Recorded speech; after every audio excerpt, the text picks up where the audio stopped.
In the last few weeks, you've had a lot of negative news overhangs. You've had the Brexit overhang. You've had our government being closed. You've had one or two earnings disappointments.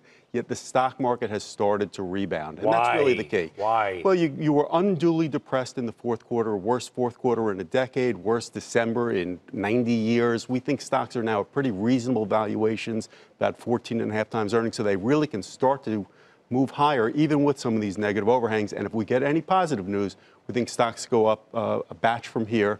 And the moral is take a longer-term view, buy companies that are at reasonable valuations, and turn down all the noise. I'm tired of talking theory. Let's talk practice. Okay, let's try to make some money. AT&T, why do you like it?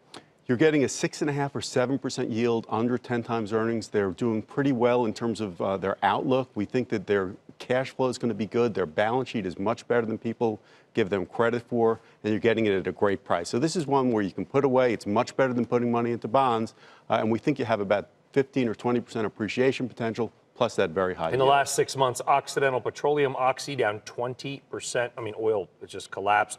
Oil stocks have collapsed. You see value here. Oil prices collapsed. They've started to recover. Occidental does very well at $50 or $60 oil. The dividend is absolutely secure, and we think the stock easily is 20 or 30% higher. We think oil prices are in a trading range this year of about 50 to 70. As that moves higher, we think Oxy starts to catch up. The stock has done pretty poorly, even though the business and the management has done a great job. And AbbVie? AbbVie is a drug company. The drug group was one of the best performing groups last year, companies like Merck and Pfizer, which we've had and like. AbbVie has been one of the most significant laggards of that group, yet their business has been very good. They've raised the dividend by 30 or 40% over the last year. They're going to have double-digit earnings growth in 19, yet the stock sells at about 10 times earnings. Yeah, the stock down 17% in 12 months despite an increased dividend. Why do you think that is? Why haven't the market given AbbVie any more respect? Well, they made a ill-fated acquisition and blew about $5 billion about a year and a half ago, and they really got penalized more than that was worth.